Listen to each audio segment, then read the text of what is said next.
Prépare-toi, on arrive pour te prendre. Ton heure est arrivée. Un jour, 4 hommes habillés en noir sont entrés. Ils m'ont bandé les yeux et puis ils m'ont fait monter à l'arrière d'une voiture. Je sentais l'air sec sur mon visage et j'en ai déduit que c'était l'aube. L'air de la cave était toujours humide et puant. J'entendais au loin le brouhaha d'un attroupement. Puis les cris devenaient forts, comme lors d'un match ou d'une fête. Peut-être les voix de manifestants contre le régime qui avaient peur. De plus en plus proche, j'entendais les gens réciter des petites prières pour chasser le diable. Quelqu'un a jeté un caillou dans ma direction qui m'a heurté à la tête. J'ai pensé au visage de Grégoire et ma peur a disparu.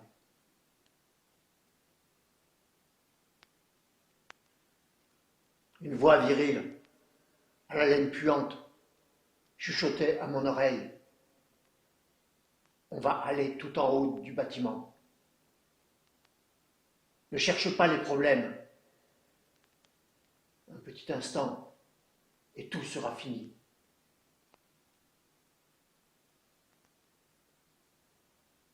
On s'est approché de l'entrée. Il y avait des gens qui criaient de chaque côté. On a emprunté les escaliers. À chaque marche, les regards brillaient en se posant sur moi. Je ne pouvais pas voir les visages sous les cagoules. Je distinguais seulement les yeux durs comme des pierres. Un des djihadistes avait de très beaux yeux. Je voulais le lui dire, mais j'avais peur qu'il soit mal à l'aise devant ses camarades. J'étais comme une vedette entourée de tous mes assistants et de mes gardes. Tous étaient gentils avec moi pour la première fois.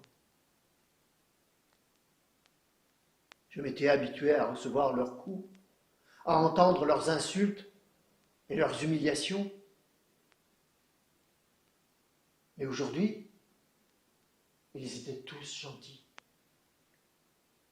Ils me disaient « Fais attention de ne pas trébucher ».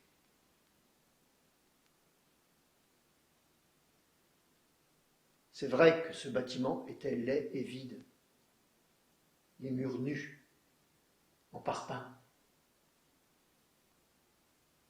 Dans les étages supérieurs, je sentais mon cœur apaisé.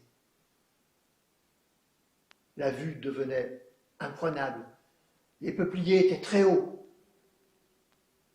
Leurs feuilles, vertes à l'extérieur et blanches à l'intérieur, claquaient entre elles comme des mains qui applaudissaient. J'étais une vraie vedette, sur le point de monter sur scène avec un public impatient. Merci les peupliers.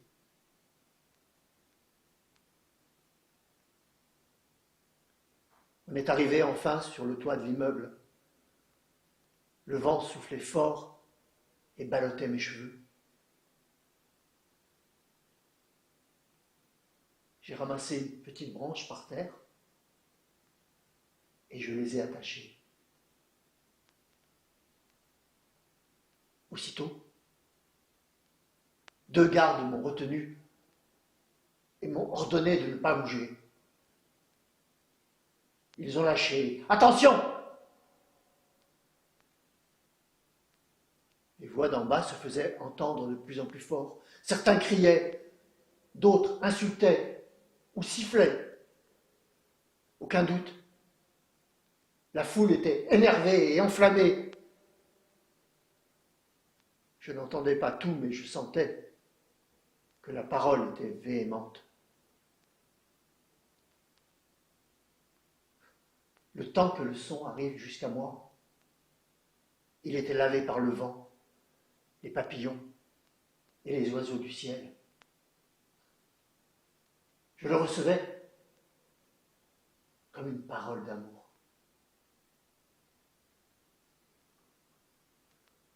On était au 5e étage d'un immeuble inachevé. Un homme aux traits durs s'est dressé devant moi et il a déclaré: après des échanges entre les juges et les mouftis, le tribunal islamique de la ville de Raqqa et ses environs a décidé la mise à mort.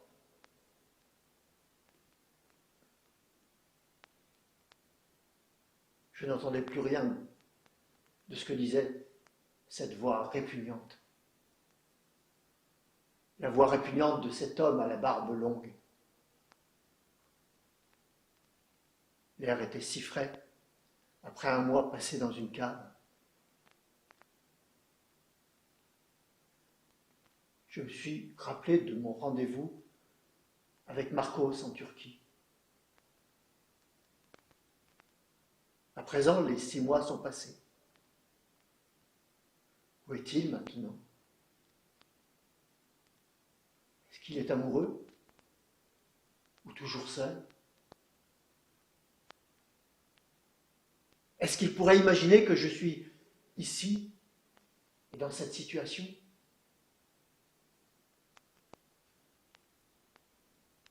Peut-être qu'il est à Istanbul. Il boit une bière dans un café en m'attendant.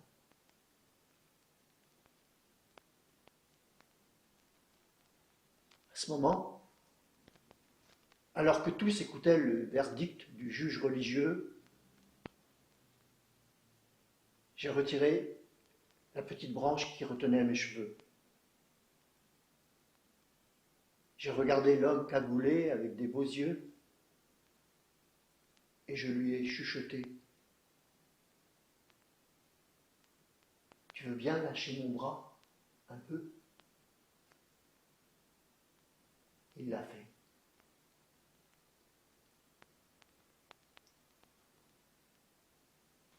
J'ai étalé mes cheveux au vent d'ouest si agréable. Ne me demandez pas qu'est-ce que ça veut dire le vent d'ouest. Tout ce que je sais, c'est que ma mère disait à chaque fois qu'il y avait un vent frais que c'était un vent d'ouest.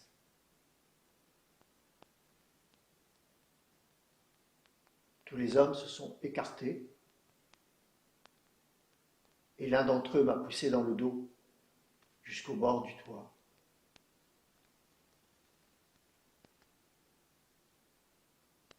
Tout le monde autour de moi faisait des prières. Mais moi, je n'entendais plus rien à part le vent et les peupliers qui réclamaient que je les rejoigne.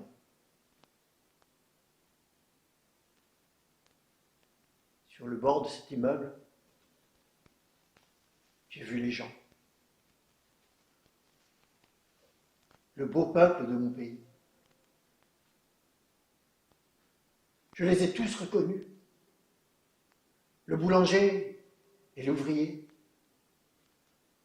le fonctionnaire d'État et les beaux étudiants d'université. Je n'ai pas pu reconnaître les femmes voilées. J'ai simplement vu les yeux rieurs de l'une en m'approchant du bord. Soudain, une voix a crié derrière moi: Allah Akbar! Et une main m'a poussé dans le dos. Je me suis envolé vers le bas. Le vent a pris la larme qui n'arrivait pas à tomber de mon œil. Il l'a fait monter vers le haut.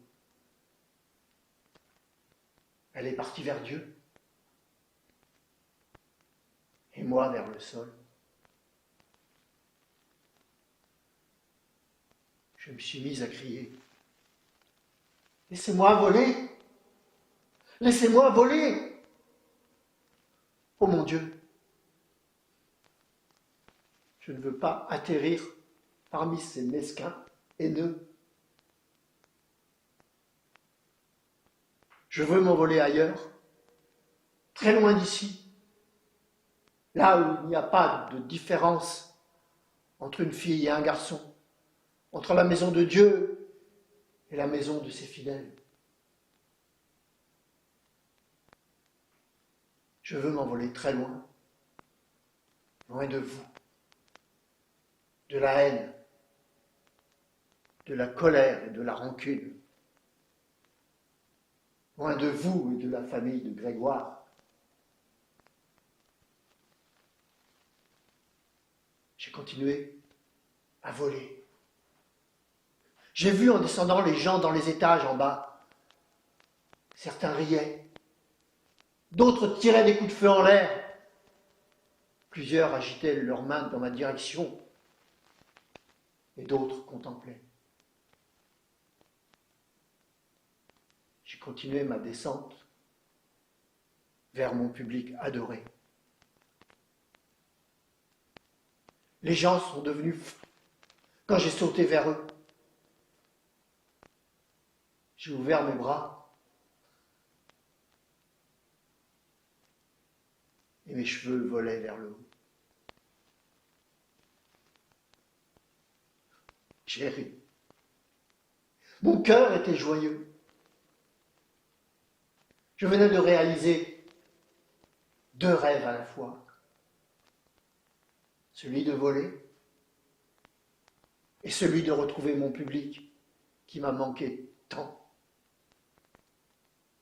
Ah, Abdallah, le rêve valait bien plus que 10 livres. Pardonne-moi, mais ton rêve m'a fait voler.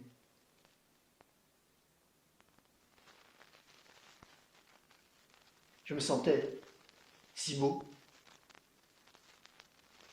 Peu importe que je sache qui je suis, si je suis homme ou femme,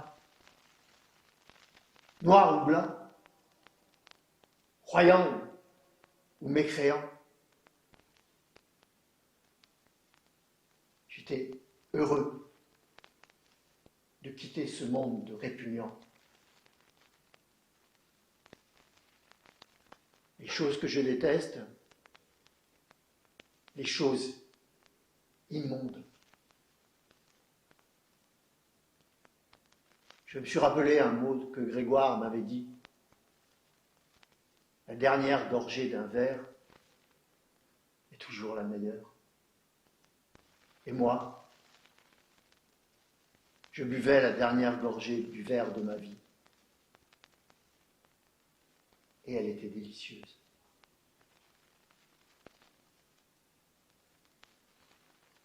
Je me suis mis à crier. Je vous aime. Je viens à vous. N'ayez pas peur de moi. Je ne vous ferai rien. Vous m'avez blessé. Mais je ne vais pas me venger parce que je vous aime.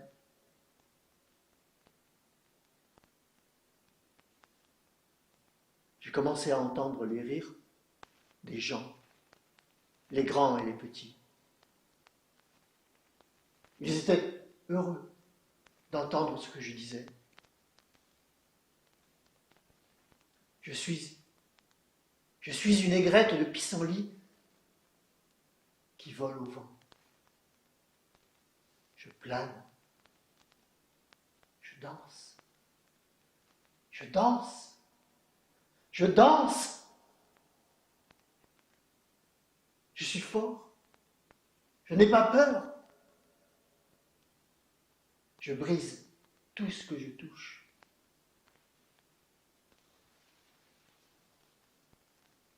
Et comme l'aigrette, j'arrête de voler. temps s'est arrêté. Le vent s'est arrêté. Mon cœur de battre s'est arrêté. Il ne faut pas me presser. Il faut que je dise au revoir au peuplier. Dire au revoir à Dieu, à tout le monde, les bons et les méchants.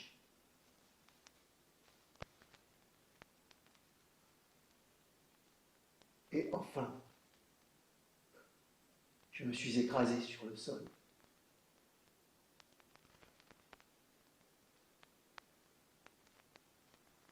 Je ne sentais plus rien.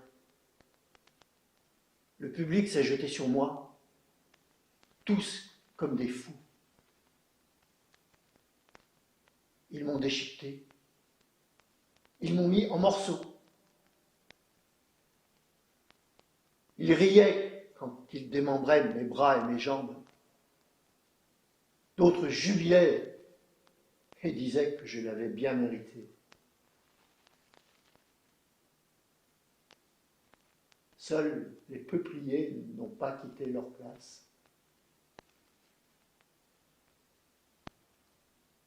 Le gâteau est là, posé par terre. Allez-y, bon appétit. Je sais que vous avez faim, que ces fils de chiens vous empêchent de manger, vous privent des sucreries qui rappellent les mécréants. Moi, je suis ici. Ne vous retenez surtout pas. Allez-y.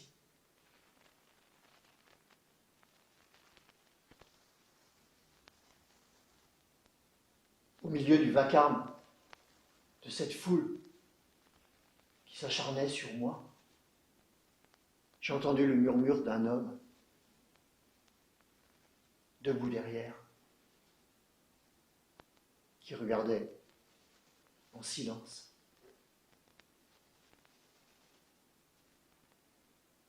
Sa voix me disait « Je t'aime ».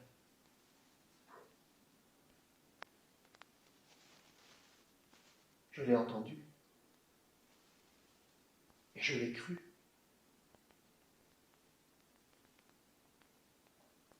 Ce n'est pas possible qu'il mente. Moi, je n'aime pas le mensonge, ni qu'on me dise menteur.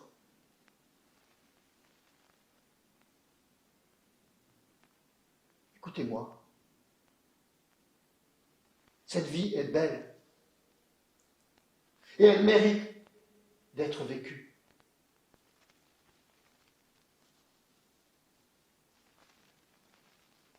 Et ne dites pas que je suis un menteur.